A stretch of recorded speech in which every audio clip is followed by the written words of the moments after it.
ururka Alpha Trust Organization ayaa deeq kala duwan gaarsiiyay caruur isugu jira agoomo iyo kuwa indhoolayaal oo ku dhaqan magaalada Muqdisho waxaana caruurtaasi ay gaarsiiyeen dhawaan dharkii ay ku ciid lahaayeen iyagoona sidoo kale maalmaha ciid gaarsiiyay lacag ay ugu talagaleen caruurtaasi ku dhaqan magaalada Muqdisho waxa sidoo kale ay ururkan gaarsiin caruurtaasi agabyo kale oo muhiim u ah noloshooda kuwaas oo ay aad u soo dhaweeyeen caruurta halkaasi ku dhaqan qaarkood iyo dadka gacanta ku haya magacayga waa Maxamed Cabdullaahi Axmed waxaan ka imaaday gobolka Shabeellada Hoose degmada Owdhegle deegaanka Bariire maanta waa maalin farxadeed waa maalin ciid TV-ga Alpha Trust TV waxaan ugu talagalay inaan halkan gabay aan ugu akhriyo. It is just another morning. My siblings have gone to school. My parents have gone to attend to the daily goals. All alone, I am left at home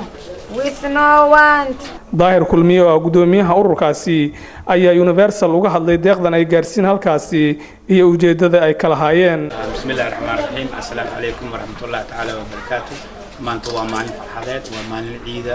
waxaan la ciidnay walaalaheen waxaan uga nimid wadanka UK waxaan soo booqanay iskuulka Al-Basiir iskuulkan maarto waxa lagu hayaa dad indhoolayaal odayaashoodii gudoomiyadooda la kulanay waxay noo sheegay dhibaatada iskuulka jirto waxaan rabnaa Soomaali meel walba joogto dadka Lanka in iskuulkan la caawino anaga halka waxaan u nimid maanta inaan gacan ka geysano la ciideysano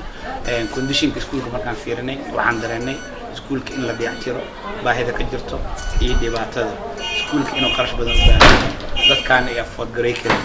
maadaama qarash badan baa afford garay karaan dadka u maqan dadkaan waa anaga dadkaan maanta ma ahan dad indhale awood ay ku shaqeystaan laakiin si kale ay u shaqeeyaan iskuulkan waxay ku bilaabeen sida ayaga aan ka ay sheegeen hal qol ayay ku bilaabeen maanta iskuulka waa weeyahay ilaa amarkiisa ku dhacday caruur badan ay hayaan tiro badan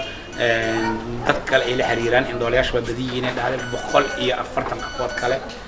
inay 140 qoys in ay rabaan in si sabala gareeyaan shaqo dheer ah u dhiman